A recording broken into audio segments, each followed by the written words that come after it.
Thank you. I had a very successful peace talks, summits, meetings in the US, especially in Washington, D.C. Met with all the top leaders, both Republicans and Democrats. Expressed my concern about the tensions between India and Pakistan. We also discussed about Russia and Ukraine war. We discussed about Israel, Palestine, and Iran, various wars. Almost 56 waging this war, destroying millions of lives. And especially China occupying the huge territories of India. Nobody talks about. And the recent attacks in Jammu Kashmir. They are, even today, supporting Pakistan. So they asked me to go to Pakistan because I'm very close with Pakistani leaders as much as Indian leaders, to ease the tension. So I've started negotiating phone calls, met with the leaders, and now I want you to pray that we will succeed in our peace talks and avoid India-Pakistan war. Also, Prime Minister visited Andhra Pradesh yesterday with empty hands.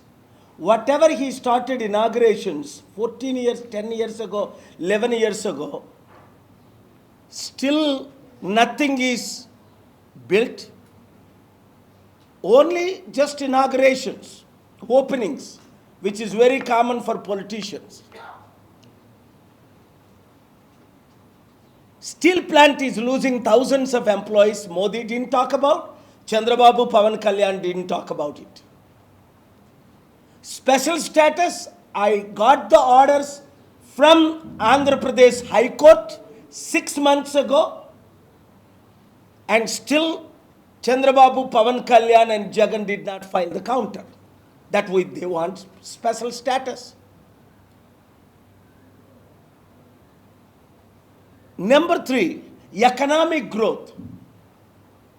There is no package for the growth of Andhra Pradesh. When it comes to Telangana, it is very clear that debt is rising like anything, real estate is falling, international companies are leaving, both Telugu states are ruined. It's high time. The world leaders want to see the leadership change in India, and they want my leadership. I told them, we have 18 political parties in India, united against this RSS, BJP, Modi-led government. We also talked about Pastor Praveen Pagdala's brutal murder and killings of Manipur, thousands of Christians, and destroying thousands of churches. They are very much concerned. I strongly condemned the attacks in Jammu Kashmir by the fanatic extremists. And why? They raised the questions. Why? There is a security collapse. Suddenly, how could these terrorists come into such a zone and start shooting? Are you Hindu? And shoot. So it shows the weakness of our government, that we cannot protect ourselves, our borders, our regions, and our people. Thank you very much.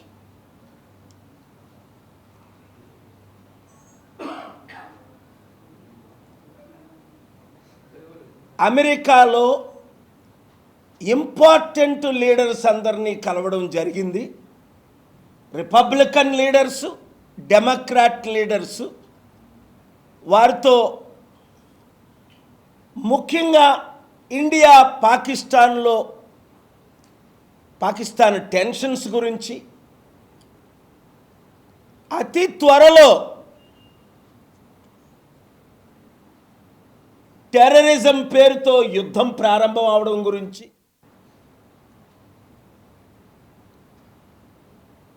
సుదీర్ఘ చర్చలు చేయడం జరిగింది.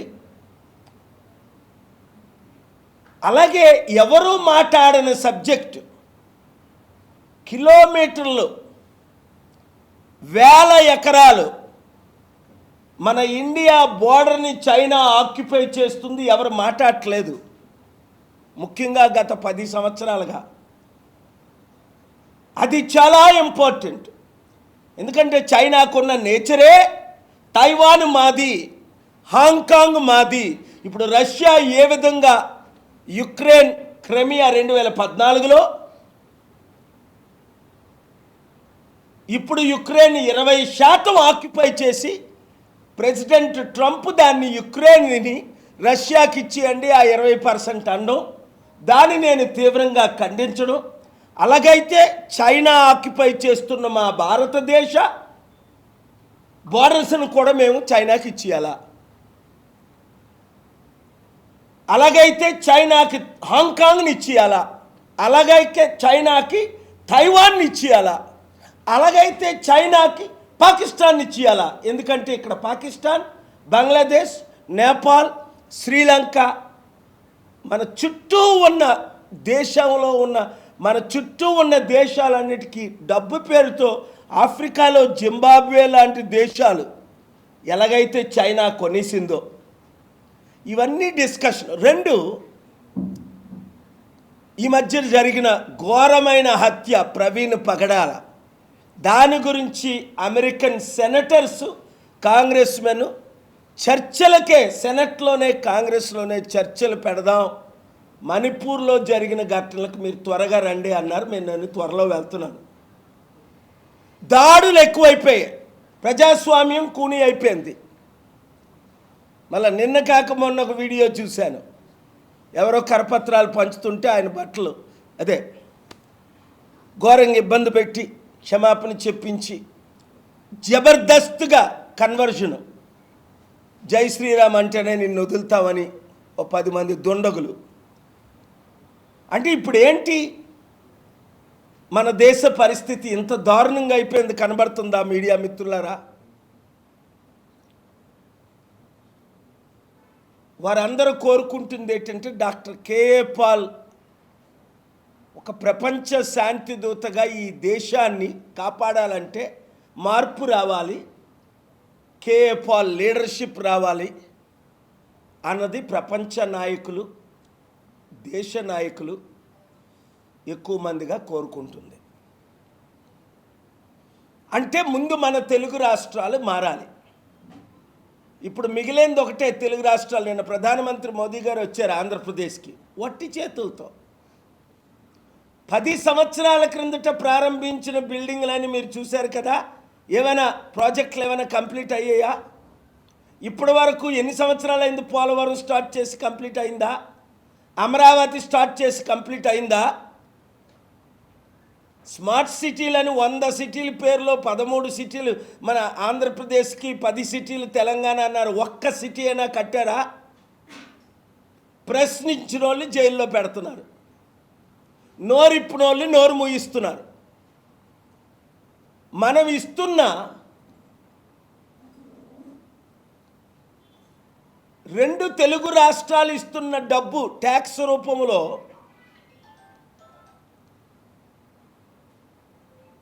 లక్ష కోట్లయితే వారు మనకి అన్ని విధాలా తిరిగిస్తుంది 40,000 కోట్లు మాత్రమే. అదే గుజరాత్ 1,00,000 కోట్లు ఇస్తే 7 లక్షల కోట్లు గుజరాత్కి తిరిగిస్తున్నారు. ఈ సంగతి సాధారణ ప్రజలకు అర్థం అవట్లేదు. అందుకే మీడియా మిత్రులు నేను మాట్లాడుతున్నవి మీరు హైలైట్ చేసి చూపిస్తుంటే ప్రజల మనోనేత్రాలు తెరవబడుతున్నాయి. ఇక్కడున్న 2 తెలుగు రాష్ట్రాల్లో ఉన్న అన్ని పార్టీ నాయకులు మోదీకి తొత్తులే, ప్రశ్నించలేరు. లేదు అంటే ప్రశ్నిస్తే ఓటుకు నోటు కేసులో అక్కడ ముఖ్యమంత్రిని, ఇక్కడ ముఖ్యమంత్రిని ఇమీడియట్గా జైల్లో పెడతారు. లాలూ ప్రసాద్ని పెట్టినట్టే, జయలలితను పెట్టినట్టే, కేజ్రీవాల్ని పెట్టినట్టే, మమతా బెనర్జీ అనేక మంది ఎమ్మెల్యేలు, ఎంపీలు పెట్టినట్టే ప్రశ్నించిన ప్రతి నాయకుడిని జైల్లో పెడతారనే భయంతో అక్కడ చంద్రబాబు నాయుడు, ఇక్కడ రేవంత్ రెడ్డి, కేసీఆర్, కేటీఆర్ ప్రశ్నించడమే మానేశారు. హైకమాండ్ ఆర్డర్స్ మోదీ గవర్నమెంట్ నుంచి ఏదొస్తే అవే ఫుల్ఫిల్ చేస్తున్నారు. ఒక విషయం మాత్రం నేను పిలుపునిస్తున్నాను మన 2 తెలుగు రాష్ట్రాల తెలుగు ప్రజలకు. ఈ మోదీ తొత్తులను వచ్చే ఎలక్షన్లో మీరు చిత్తుగా ఓడించాలంటే, అభివృద్ధి చేయాలంటే, మన దేశాన్ని మన రాష్ట్రాల ద్వారా, అప్పుడు ఎన్టీ రామారావు ద్వారా, పివి నరసింహరావు గారి ద్వారా 42 ఎంపీల్లో 35, 36, 38 ఒకసారి రాజశేఖర రెడ్డి టైంలో గెలిచినప్పుడు ఏ విధంగా, అలాగే 95 నుంచి 2004 వరకు చంద్రబాబు టైంలో ఏ విధంగా 35 నుంచి 38 ఎంపీలు గెలిచినప్పుడు దేశాన్నే మనం తెలుగు రాష్ట్రాలు శాసించాయో, ఆ పాలన లేకుండా చేయడానికే ఇప్పుడున్న రాజకీయ నాయకులందరినీ మోదీకి తొత్తులుగా చేసుకున్నారు. కాబట్టి ఒక్క ప్రజాశాంతి పార్టీని 7569441275కి గ్రూపులు పెట్టి ప్రతి ఒక్కరు 100 మందిని 1000 మందిని చేర్పించి, గ్రూపు పేరే మీ నియోజకవర్గం పేరు, నిజామాబాద్, కరీంనగర్, తణుకు, విజయనగరం, పార్వతీపురం, ఎక్కడైతే అక్కడ ఆ గ్రూపుతో స్టార్ట్ చేసి మీరు త్వరలో గ్రూపులు పెడితే రాష్ట్రాలు బాగుపడతాయి, దేశం బాగుపడుతుంది. సమస్యలు, నిరుద్యోగ సమస్య, అప్పులు, మన దేశం అడుక్కుంటుంటే వరల్డ్ బ్యాంక్ అప్పులు ఇవ్వట్లే. మాట్లాడాలి, చాలా సబ్జెక్ట్స్ ఉన్నాయి, కానీ మన దేశాన్ని పట్టించుకునే నాదుడే లేడు. అందుకే ఇంత దాడులు జరిగిన, మొన్న కూడా మీరు చూశారు, Vance American vice president, American spokespersons మనకి సపోర్ట్గా మాట్లాడలేదు. ఏదో మన ఇండియాయే పాకిస్తాన్తో యుద్ధంకి వెళ్తున్నట్లు వాళ్ళు మాట్లాడే తీరు, దాన్ని తీవ్రంగా నేను ఖండించాను. మన లీడర్స్ వీక్గా ఉండబట్టే దాడులు, మన లీడర్స్ వీక్గా ఉండబట్టే ప్రపంచంలో మనం వీక్ అయిపోయాం. చైనా ఆక్యుపై చేస్తుంది, మన దేశం సర్వనాశనం అయిపోయింది. ఇప్పుడే నా యువతీ యువకులందరూ, నిరుద్యోగులు, ఉద్యోగులందరూ, కార్మికులు, కర్షకులందరూ కులాలకు మతాలకు అతీతంగా ఈ హిందూ, క్రిస్టియన్, హిందూ, ముస్లిం పెడుతున్న గొడవలు మానేసి ఇవి రాజకీయ కుట్రని తెలుసుకొని మీరు మార్పు తీసుకురండి, ప్రజాశాంతి పార్టీని గెలిపించండి. నేను క్లియర్గా చెప్పింది అదే అండి. ఈ పెహల్గామ్లో, జమ్మూ కాశ్మీర్లో జరిగిన టెర్రరిస్ట్ అటాకే నా మెయిన్ సబ్జెక్ట్. సడన్గా నేను వెళ్ళడానికి కారణం ఎందుకంటే కొన్ని విషయాలు నేను ఇప్పుడు మాట్లాడలేకపోతున్నాను, కానీ ఇంటెలిజెన్స్ రిపోర్టు అమెరికన్స్ దగ్గర ఉంది. ఎవరు చేయించారు ఈ దాడులు, ఎవరు చేశారు, దీన్ని దేని కొరకు ఎవరు ఎలా చేశారు అన్నది వాళ్ళ దగ్గర ఉంది ఇన్ఫర్మేషన్. మీరు చూడండి, టర్కీలో ఒక సౌదీ వాషింగ్టన్ పోస్ట్ జర్నలిస్ట్ని కొన్ని సంవత్సరాల క్రిందట సౌదీ ఎంబసీలోనే ముక్కలు చేసేశారు. ప్యాక్ చేసి పంపించారు. అది చేయించింది ఎవరు? Saudi government. చేసింది ఎవరు? వాళ్ళ మనుషులే ప్రైవేట్ ప్లేన్లో వచ్చి ఇంత ఇన్ఫర్మేషన్ ఇచ్చినా ట్రంప్ మాత్రం ప్రపంచం అంతా దాన్ని ఖండించింది, కానీ ట్రంప్ మాత్రం ఆ సౌదీకే బిలియన్స్ ఆఫ్ డాలర్స్ తీసుకొని సౌదీని కాపాడాడు. అంటే వాడు ఎంత పెద్దోడైనప్పటికీ, నా మిత్రులు అయినప్పటికీ, రాజకీయ కుట్రలు ఏంటంటే డబ్బుతో ఎవరినైనా కొనియొచ్చు. చట్టాలనే ఈరోజు డబ్బుతో కొనేస్తున్నారు చాలామంది. అందరు జడ్జిలు అమ్ముడు పోకపోయినా కొంతమంది జడ్జిలు ఇష్టం వచ్చినట్టు బిహేవ్ చేసి కొన్ని లక్షల ఎకరాల భూముల్ని లక్షల కోట్ల మందికి మన దేశంలోనే అన్యాయం చేస్తున్నారు.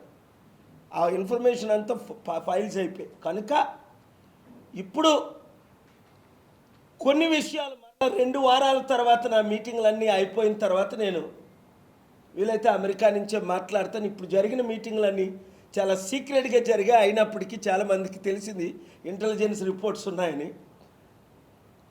ఎందుకంటే నేను కలుస్తున్నది చిన్నోళ్ళని అయితే తెలియదు, అందరూ పెద్దవారు కనుక నార్మల్గా నేను ఫోటోలు తీసుకోను. కానీ వాళ్ళే 10లో 9 మంది సెల్ఫీలు తీసుకున్నారు నవ్వుకుంటూ, చాలా కాలం తర్వాత నేను వచ్చానని. అప్పుడు నేను అడిగారు, నాకు కూడా సెల్ఫీలు ఇవ్వండి, మాకు కూడా రుజువులు ఉంటాయి నేను కలిసానని. సడన్గా 3 పెద్ద మీడియా ఛానల్స్కి ఓనర్స్కి ఒక 10 రిలీజ్ చేశాను. రిలీజ్ చేయబోయేసరికి అందులో కొంతమందికి కాల్స్ వెళ్ళాయి. వెంటనే ఏం జరిగిందో మీకు తెలుసు. సో ఆ ఫోటోలు కొన్ని వెంటనే వాళ్ళకి చెప్పి నేను డిలీట్ చేసి, ఉన్నాను కదా అని కనీసం 2 వీడియోలైనా రిలీజ్ చేయాలని 2 వీడియోలు రిలీజ్ చేశాను, మీరు ప్లే చేసినట్టుంది. సో ఇండియా పాకిస్తాన్ యుద్ధం విషయంకి వస్తే టెర్రరిస్ట్ అటాక్లని నేను తీవ్రంగా జరిగిన రోజునే ఖండించాను. ముఖ్యంగా ఈ రాడికల్ ఎక్స్ట్రీమిస్ట్స్, నువ్వు హిందువా, బట్టలు ఇప్పించి కూడా వాళ్ళని చంపేశారు. అది తీవ్రంగా ఖండించాను. అమెరికాలో ఖండించాను, జరిగిన రోజుని ఖండించాను, తర్వాత 10 సార్లు ఖండించాను. కానీ ఈ టెర్రరిస్టులు అక్కడికి ఎలా చేరుకున్నారు? సెక్యూరిటీ ల్యాబ్స్ ఎందుకు కొలాప్స్ అయ్యాయి అంటే, ఎంత ప్రొటెక్టెడ్ ఏరియానే మరి ఇంకా టూరిజం లేకుండా అయిపోయినట్టే కదా. అంత ప్రొటెక్టెడ్ ఏరియాకి ఈ టెర్రరిస్టులు ఎలా చేరారు?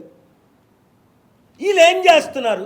జరగక ముందు ఏం చేస్తున్నారు, జరిగినప్పుడు ఏం చేశారు, జరిగిన తర్వాత ఏం చేస్తున్నారు? దీన్ని పొలిటికల్గా వాడుకోవడానికైనా,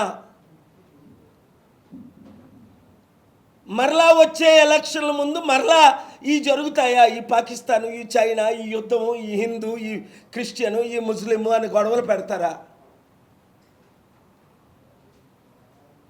అంటే దేని కొరకేనా మన దేశాన్ని మనం పోగొట్టుకుంటామా, కాపాడుకోలేమా? ఒక్క అవకాశం కేఏ పాల్కి ఇస్తే అది పాకిస్తాన్ అవ్వచ్చు, చైనా అవ్వచ్చు, అమెరికా అవ్వచ్చు. నా లీడర్షిప్ ఏంటో ప్రపంచంలో అందరికీ తెలిసి కనుక 40 సంవత్సరాలు చేసి చూపిస్తా. అదే విదేశీయులు కూడా కోరుకుంటుంది. ఏంటంటే స్వదేశీలో మన లీడర్స్ ఎంతమందో విదేశీయులు కూడా వారు కోరుకుంటుంది ఏంటంటే ప్రాపర్ లీడర్షిప్. మన దేశంలో రాష్ట్రాల్లో దొంగలు, గజ దొంగలు వెళ్తున్నారు. దేశంలో మతోన్మాదులు, గజ దొంగలు వెళ్తున్నారు. మనకెందుకు డెట్ ఇస్తారని, మాకెందుకు అప్పులు ఎవరని అడిగితే ఒక ఆయన అన్నాడు, అదానీ అంబానీలకి 15 లక్షల కోట్లు రుణమాఫీ చేసినప్పుడు మా దగ్గర అప్పు తీసుకెళ్ళి మీ అదానీ అంబానీలకి ఇవ్వడానికి అని అడిగాడు ఒక ఆయన, ఒక అమెరికన్. అర్థం చేసుకోండి, కరెక్ట్ క్వశ్చన్ అది. దేశానికేమో డబ్బులు అప్పులు కావాలి, లక్షల కోట్లు అప్పు చేస్తున్నాం, లక్షల కోట్లు. నెలకి 1,00,000 కోట్లు మోదీ గవర్నమెంట్ అప్పు చేస్తుంది. ఇది మాట్లాడిన వాళ్ళందరూ నోరు మూయిస్తున్నారు. అదానీ అంబానీలకు మాత్రం, అలాంటి వాళ్ళకి మాత్రం 15 లక్షల కోట్లు అప్పులు క్షమించి రుణమాఫీ చేశారు. రైతులకు 1,00,000 రూపాయలు రుణమాఫీ చేయరే, నిరుద్యోగులకు 1,00,000 రూపాయలు పాపం అప్పు తీసుకొని స్కూల్లో చదువుకున్న వాళ్ళకి రుణమాఫీ చేయరే? లక్షలు అప్పు చేసుకొని లక్షల మంది ఆత్మహత్యలు చేసుకున్న వాళ్ళకి బ్యాంకులు రుణమాఫీ చేయవే? మరి మీరు బ్యాంకులకు ఎలా రుణమాఫీ చేస్తున్నారు లక్షల కోట్లు? అడుగుతున్నారా ప్రశ్నలు? ఇవి రైట్ ప్రశ్నలా కాదా? ఇవి జరుగుతున్నాయా లేదా? దేవుడు ఒక మంచి అవకాశం ఇచ్చాడు మీ ఛానల్స్ అందరికీ. ఈ ప్రశ్నలు ఒక 1 మినిట్ ఎడిట్ చేసుకొని వేసుకుంటే లక్షల మంది చూస్తున్నారు. ఎందుకు? ప్రజలకు కావాల్సింది సత్యం. కొన్ని మెయిన్ ఛానల్స్ ఆ సత్యాన్ని చూపించవు. ప్రశ్నించిన వాళ్ళని సైలెన్స్ చేస్తున్నారు. ఈ టెర్రరిస్ట్ అటాక్లు ఎందుకు జరిగాయి, ఎప్పుడు జరిగాయి, ఎలా జరిగాయి, ఎందుకు జరిగాయి అన్న ప్రశ్నలు ఎవరైనా వేస్తున్నారా? సెక్యూరిటీ ల్యాబ్స్ ఎట్లా అయింది ఎవరైనా అడుగుతున్నారా? దేశం దిశ దశ ఏంటి? అసలు ఎక్కడికి వెళ్తున్నాం మనం? Where are we going? Do we have a vision? Do we have a plan?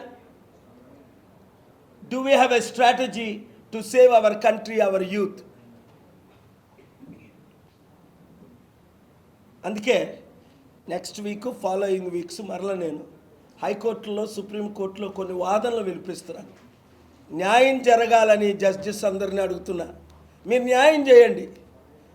నేను ఇచ్చిన ఫ్యాక్ట్స్ చూడండి. యూత్కి న్యాయం చేయండి. నిరుద్యోగులారా బయటకు రండి. ఇప్పుడు బయటకు రావాలి మీరు. ఒరే ఆడు హిందూ, ఈడు ముస్లిం, ఈడు క్రిస్టియన్ అన్నది ఈ దొంగ నాయకులు పెడుతున్న ఫైట్. మనకి మతాల మధ్య చిచ్చొద్దు, కులాల మధ్య చిచ్చొద్దు. ఎందుకంటే ఆ 1-2 మతాలే, ఆ 1-2 కులాలే మనల్ని ఇంకొక 78 సంవత్సరాలు ఏలడం కొరకు వీళ్ళ ప్లాన్ అది. మీ నాయకులను మీరు నమ్మకండి. ముఖ్యంగా మందకృష్ణ మాదిగ లాంటి నాయకులు నమ్మకండి. మా అన్న అని మోదీ కాలు పట్టుకున్న వాళ్ళు అసలు నమ్మకండి. పవన్ కళ్యాణ్ లాంటి వాళ్ళు పోస్ట్ ఇస్తారంటే చంద్రబాబు నాయుడిని తిట్టి చంద్రబాబు నాయుడు పాదాలు మొక్కాడు, మోదీని తిట్టాడు, మోదీని పాదాలు మొక్కాడు, సెంట్రల్ దిక్కాడు, వాళ్ళ పాదాలు మొక్కాడు. మాయావతి పాదాలు. వీళ్ళంతా ఈ ప్యాకేజ్ స్టార్లు. మరి మీరు కనీసం పట్టించుకోకండి, టైం వేస్ట్ చేయకండి. బానిసలారా, ఈ పార్టీలో ఉన్న బానిసలారా బయటకు రండి, బయటకు రండి. ఇదే మనకు మంచి అవకాశం. మీరు బయటకు రండి. ఏ పార్టీలో ఉన్నా ఇప్పుడు మీరు బయటకు రండి. దేశాన్ని కాపాడే సమయం ఆసన్నమైంది. అంబేద్కర్ ఆశయాలు నెరవేర్చే సమయం ఆసన్నమైంది. దేశాన్ని చైనా, అమెరికాతో ఈక్వల్ లేదా బెటర్ చెయ్యాలి అంటేనే మార్పు రావాలి. ఇప్పుడున్న ఏ పొలిటికల్ పార్టీ ఫెయిల్ అని కాంగ్రెస్ 54 సంవత్సరాలు, బీజేపీ 15 సంవత్సరాలు, అప్పుడు వాజ్పేయి టైంలో, ఇప్పుడు 10 సంవత్సరాలు ఫెయిల్ అయిందని కళ్ళకు కనబడుతుంది. ఇంకా రాష్ట్రంలో ఉన్న రాజకీయ నాయకులు తొత్తులు. వీళ్ళంతా తొత్తులు, మోదీకి తొత్తులని క్లియర్గా మీకు కనపడింది. ఇంకా ఆలోచించకండి. ప్రతి ఒక్కరూ ఒక వీరుడి శూరుడిలాగే మీరు బయటికి రండి. Thank you very much.